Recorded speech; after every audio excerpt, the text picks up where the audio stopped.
So that's quickly, very quickly, my testimony. What I want to do today is, for the young people and the adults here, I'd like to throw this thing open to question and answer. Because some of you may have run across situations, some of you may have questions on how to deal with people that are in this. I want to leave one word with you. The only answer to witchcraft, the only way that anybody's ever succeeded in getting out has been through the blood of Christ. Everybody else who's ever tried to get out of witchcraft, and I want to leave this with you, witchcraft is real and supernatural. I remember the minister who witnessed to me said that until he found his daughter in it, he was always, and he was a Baptist pastor, was always raised to believe that witches were fables that flew around on broomsticks on Halloween night. And all of a sudden he woke up and found it was very real. And if you want to find out the power behind it and how it can be defeated, I suggest the 16th chapter of Acts. Paul handles it very nicely. And it's one thing that I can testify to all the teenagers considering the lies that you're born with witchcraft, which is the lie that they give you. When I was saved, and the pastors there at the Baptist church called the demons that were inside me out, I lost all that power of witchcraft. I've never regretted it. If the power came from demons, I don't need the demons. So before you teenagers start fooling around with the astrology charts and the Ouija board, check out the 18th chapter of Deuteronomy and find out you'll pick up a demon from doing it. And you pick up one, you keep on going. My foster mother wrote a book, and she said, doing one spell or practicing one seance in witchcraft is like jumping off of a tall mountain or a skyscraper. There's no turning back. It is the strongest addiction that I know. Dave Wilkerson said that he has seen people go through withdrawal from drugs many times, but seeing one witch go through withdrawal from the occult shattered his mind. And I've helped thousands of people through withdrawal from witchcraft and withdrawal from drugs. And once you've seen the withdrawal that a person goes through from being in witchcraft, you'll think that drugs is something you practice in kindergarten. It's that violent and that destructive without Christ especially. And what I started to say was, nobody has ever succeeded in getting away because they simply will kill you with a spell. Now, Brother Rasmussen knows from testimony from other people who have been around, they haven't been able to do this to me or anybody else that has ever gotten out. A few people had been killed physically that have gotten out, that were Christians, that got out of witchcraft. And they've tried this with me and my wife and so on, but they've never succeeded, and we're still very, very much alive. But we have to depend totally upon Jesus to stay in that situation. And before any of the young people decide that witchcraft's a groovy thing, they will tell you you can get out anytime you want. But once you're in, there's a bounty on your head should you ever leave. And I don't care if you're 13 or 14 years old, the bounty starts at $10,000, and they send a professional. They don't send an everyday person. If you're wondering why I'm still alive, it isn't easy. I've got the bullet holes in the buildings and the bombed-out buildings and everything else to the record, and I'm saying that Jesus kept us alive in every situation. You don't walk into a building as it blows up in your face and walk back out without a scratch on you unless the Lord is there to protect you. And this occult is very dangerous. Chick Publications did The Broken Cross, which will be on sale back here today. It's the only tract that I know of that has saved people out of witchcraft.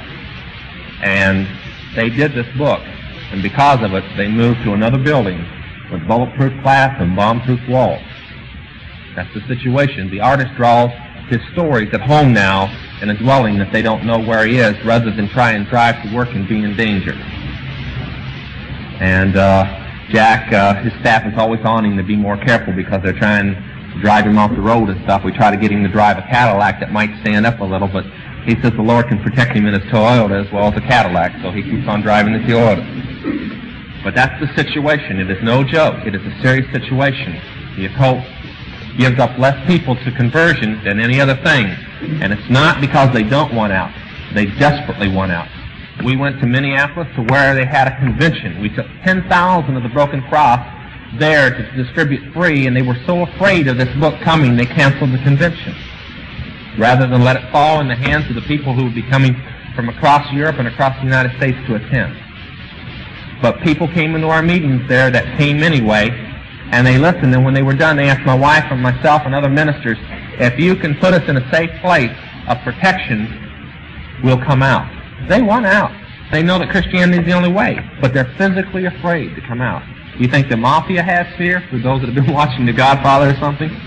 It holds no fear compared to the occult people coming after you. But we are believing that we will have this situation. Brother Rasmussen will be one of the few people in the United States who will know how to get converts to the refuge that we're preparing. So we're preparing a place not for them to go permanently and hide, but for them to grow in the Word and in physical strength so they can go out on their own and live. And Jack Chick will be putting in the back of all his publications on the occult the phone numbers of the different things, and you'll be one of the phone numbers that people can reach and say, we have a convert that's been won out of the occult. How do we get him to this refuge place? And he will be one of the few people in the United States that will know where this place is in the mountains. It'll be that well guarded. So we just ask your prayers and your questions now if you've got some. Yeah. Well, 12 years old girls are big, more or less. They've been known to get down to 10, but they usually start at 12 or 13 and go to 25. And for the people who like to hitchhike, this is how they pick them all up. And of course, the police will just tell the parents the kids run away from school. They use them for sexual and for sacrifice, human sacrifice purposes. For those that are wondering if that is an accident, you're in LA County here, right?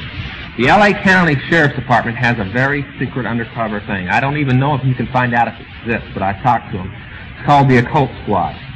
They told me in '73 that they found 35 bodies of girls in Los Angeles County that year, and I talked to them in December, that they knew to be human sacrifice, which they listed as rape cases to people from the public. The statistics that came in so far this year are close to 125, and the year's not even over. Now that's girls that have been used for human sacrifice. And if you'll notice, there's quite a few rape cases that happened around Halloween that are in the news right now. And from what we can find out, the circumstances that each death fits human sacrifice. But you'll never hear it, that's the reason. We turned in 4 different people that were responsible in the area that I knew about to the Los Angeles County Sheriff's Department, and they arrested all 4. They got convictions, and in every conviction they listed it as rape, killing. And they knew better. Yes. Yes, it is. It's listed in the 18th chapter of Deuteronomy as converting with necromancy or familiar spirits. It's clairvoyancy. Anything that is psychic is a counterfeit of God's power by the devil. And it was, okay, the woman who was giving fortunes in the 16th chapter of Acts, that was clairvoyancy. When Paul cast the demon out, she couldn't tell fortunes anymore. That settles it right there. Yeah. Superstition is a Christian form of witchcraft. Okay? Okay, she asked me if superstition was a form of witchcraft. It's a Christian form of witchcraft. One thing I want to throw at the young people real quick. In the occult stores, they don't sell Ouija boards, in most of them, in the serious ones. They call it a Christian instrument. They say Christians are the only ones stupid enough to use it. Witches know that the devil runs it. They know more than some of the Christians. Yeah. Okay.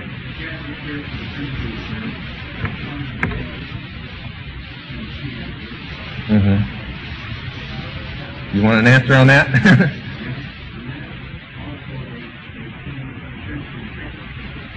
Oh, I'm glad you asked me about that. Yes, I do. Physical evidence. One, take the exorcism first. The rite that the Catholic Church uses for exorcism, they have changed a few words. Just, I think, about 6 words. Is the witchcraft rite of exorcism. It is 8,000 years old. The Catholic Church is not that old. Okay? Next, on the apparitions, it's the same thing as the Spiritualist Church of America or any of the witchcraft organizations. It's called auras. And if you'll notice, none of them are pure white. Now, coming out of the occult, I know the system of collars. And the principality, there's 7 of them. And all the demons under them go by the collar of their leader, their generals. And the occult demon, Regia, appears as a blue snake or a blue mist. I've heard thousands of reports, including Jean Dixon, that her guides, her spirit guides, familiar spirits, are blue in nature when they communicate with her.